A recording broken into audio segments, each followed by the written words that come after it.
My name is Jamon McKinney, or you can just call me Juice because that is my nickname.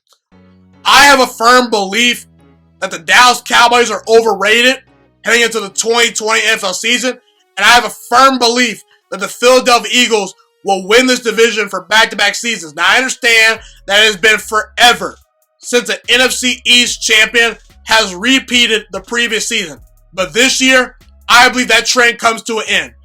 Carson Wentz, Doug Peterson, they're the cream of the crop of this division heading into 2020.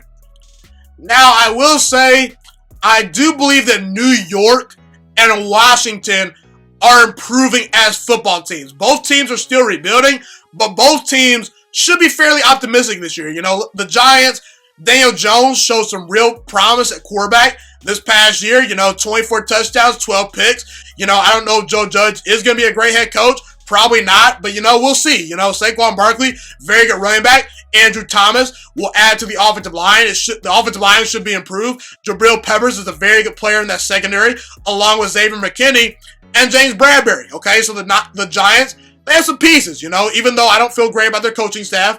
Washington, you add Chase Young in the offseason, number 2 overall pick. To me, he's the best player to come out of the draft since Aaron Donald. To me, he's better than both Bosa brothers. I think Chase Young is a generational talent that will turn that defense around.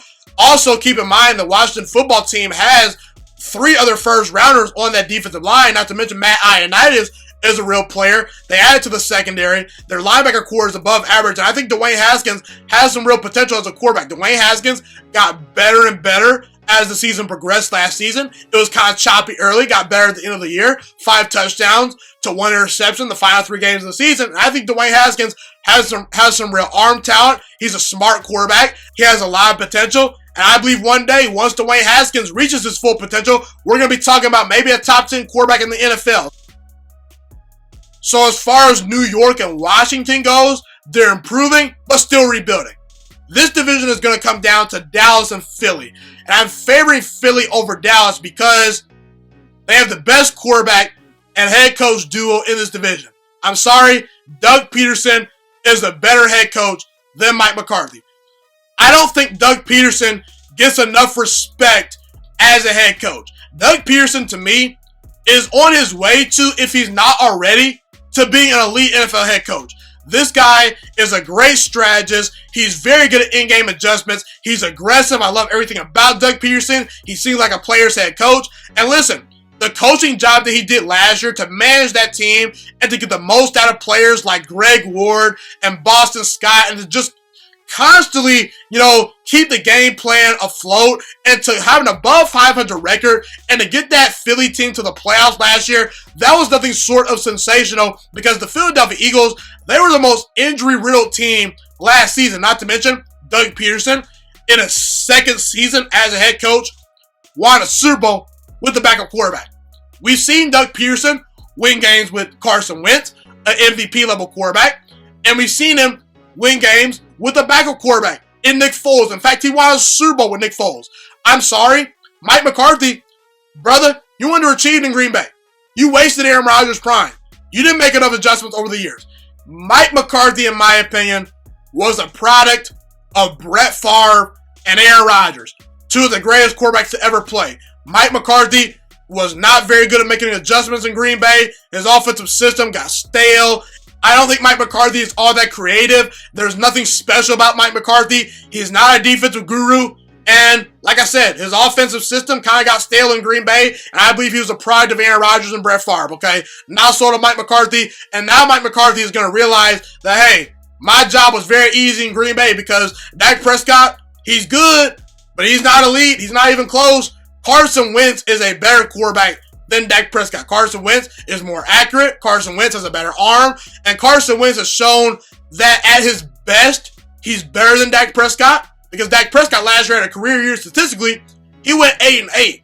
Carson Wentz in 2017, when he was at his best, he was arguably the best player in the entire NFL. And he would have won NFL MVP had he have not gotten injured. The only thing Dak Prescott has on Carson Wentz is durability. Dak Prescott stays healthy much more often. He's more reliable as far as playing games and keeping his body healthy. That's the only thing Dak Prescott has over Carson Wentz, outside maybe leadership. Okay, but Carson Wentz, he's just much more talented than Dak Prescott. Carson Wentz showed last year he can win with below average wide receivers. No wide receiver last year for Carson Wentz got over 500 yards, and he still threw for 4,000 yards and had more touchdown passes than Matt Ryan, Tom Brady, and Aaron Rodgers last year. And his best wide receiver at the end of the year was Greg Ward, okay? This guy had more touchdown passes than Aaron Rodgers and Matt Ryan and Tom Brady last year. And let me say this again. At the end of the season, at times, his best wide receiver was Greg Ward.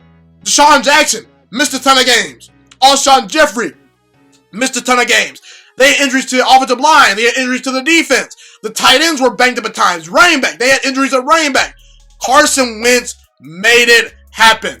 He elevates the players around him. He makes his teammates better. And he's just overall a much more talented thrower of the football than one Dak Prescott, a.k.a. Dak Bortles, okay?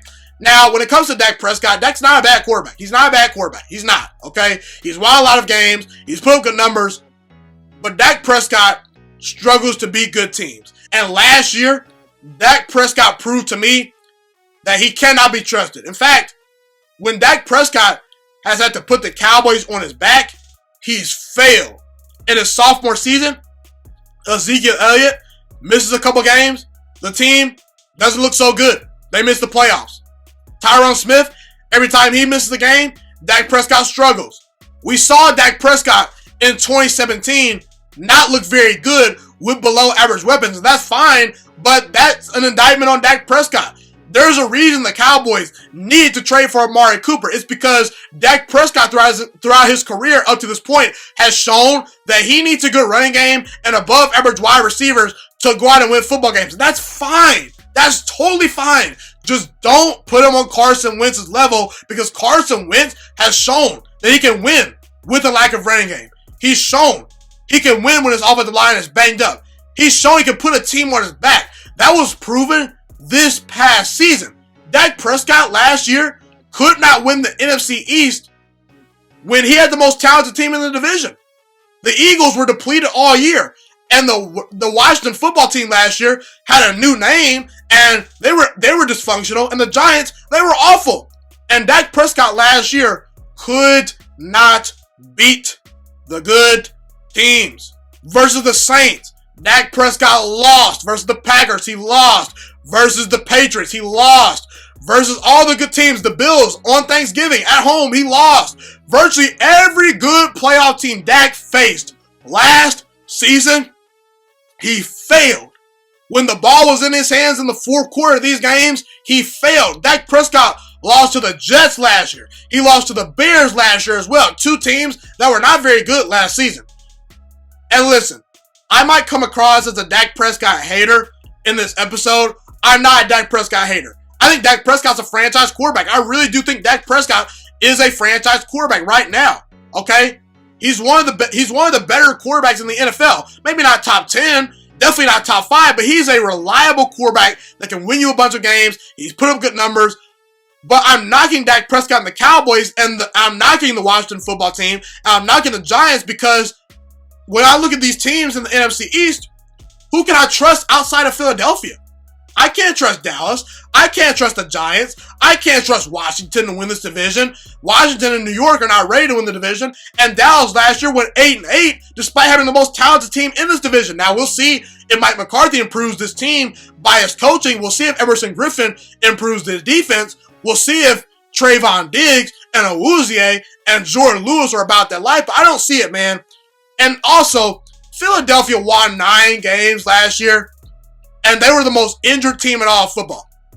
Now, they're hopefully going to have a healthy wide receiver core, led by Deshaun Jackson and Alshon Jeffrey, who are very good when healthy, okay? Deshaun Jackson is one of the best deep threats in all of football when healthy. Alshon Jeffrey, one of the best jump ball wide receivers in all of football when healthy.